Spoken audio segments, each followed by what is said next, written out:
Hey guys, this is Phil from Untitled.com, and this is the Microsoft Surface Pro 4, the successor to the Microsoft Surface Pro 3, and it's better in almost all ways.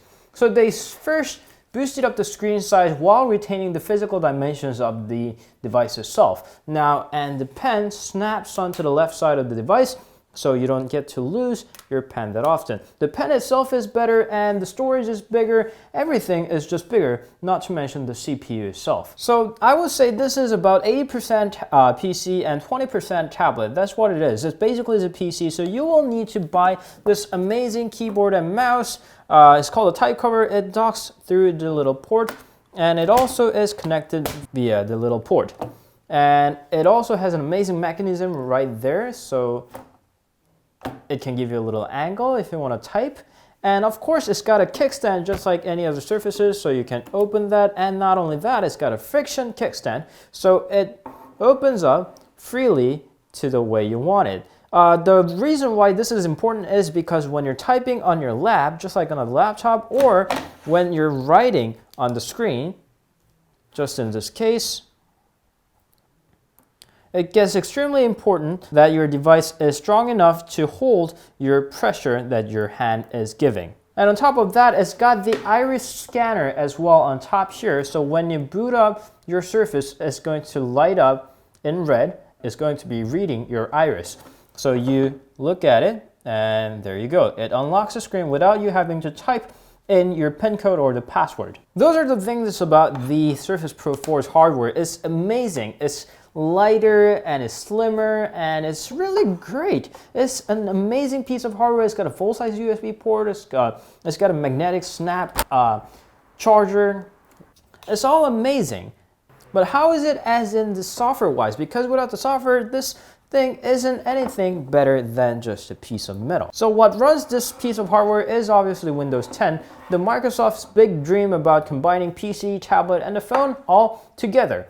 And it has two modes. When it's working as a tablet, it's in a tablet mode, and if you connect your keyboard and if you switch it manually, then it switches to the PC mode. So it works just like a plain desktop that you use every day. And this also is the biggest complaint about the Surface Pro 4. The system, the Windows 10, is unstable. So when we were first setting up the Surface Pro 4, there was a graphic card crash. We thought it wasn't a big deal, although it was the first time we ever booted up. But as we kept on using it, we started seeing more of it. When we were unlocking the device, it seldom didn't display anything while we knew that the system itself wasn't frozen because this iris scanner was lighting up. Not to mention the lack of the apps of the Windows 10 as well. So you can go to the Windows Store over here, which by best is usually unstable itself. And as I'm continuously mentioning the lack of the apps of the Windows 8 since the Windows 8, now it's the same. I think it's actually worse now. We've waited long enough. We've been waiting for about 4 or 5 years now for apps to come out on the Windows Store. And there are very, very few apps that you would usually use, the popular apps. So yes, there is Facebook, there's Amazon, there's Hulu, and that's pretty much it. Only the first 2 rows of the Windows Store top free apps are the ones that you have heard of. When you swipe down, there are apps that are nothing more than just, push notification apps, or the ones that you're virtually never going to use. So you might as well just give up using this Windows 10 device as a tablet. The only time that it would get useful as a tablet is when you're just doing a light internet browsing, or when you're using this as a digital clipboard, which is how Microsoft explained it to us in the first time. So with the pen over here, you can pull that off and you can just click, and here goes your OneNote. You can click it twice, you can select a region to clip, and then you can write on top of it right away. And this is one of the software glitches. I just activated my OneNote and it doesn't have any notepad for me to save on my QuickNote. So I can't tap OK because it's not showing me anything. I can't really use it. The pen itself is pretty good. It's not Wacom, but it's good enough for everyday writing, and especially annotating on the PDF is really the best experience with the Surface Pro 4. It's best in size. It fits right in with the A4 size paper, and just writing on it is stable as crazy. But was you really willing to buy a 2-in-1 device that you can only possibly use for just jotting on the display or showing web pages to your colleagues by detaching the keyboard? I seriously doubt that, because The reason why you're getting something like a Surface, something like a 2-in-1, is because you want to get the best of two. And this is nowhere near the best of the tablet.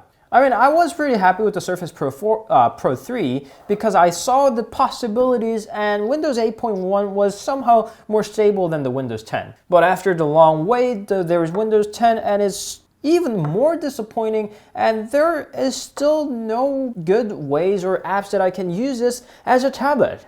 I really desperately want to say good things about this because its hardware is gorgeous, and just using this as a computer, as a laptop, as a Windows laptop is an amazing experience, and it's just such a cool device. But again, with the Windows 10 disappointing like this, I can't really tell you to get this by any chance because this ain't no cheap thing in the world. And if you're paying this much, over $1,000 most likely, you deserve better than this. I really wish I had some different operating system which I can dual boot into. If I'm gonna do two things, then I think I need two different operating systems. If Windows cannot do the 2-in-1 things, and apparently they can't, then there is no way of suggesting the Surface Pro 4 over other just pure laptops or pure tablets. Thank you always for watching. This was an unfortunate Surface Pro 4, and we'll see you guys later on the other reviews. We got Instagram, Facebook, Twitter, and Google+. Do follow and subscribe to our channel, and we'll see you guys in the later reviews. And I really have to tell you, this is one of my favorite things to do with my Surface Pro 4. All right, then. Ciao.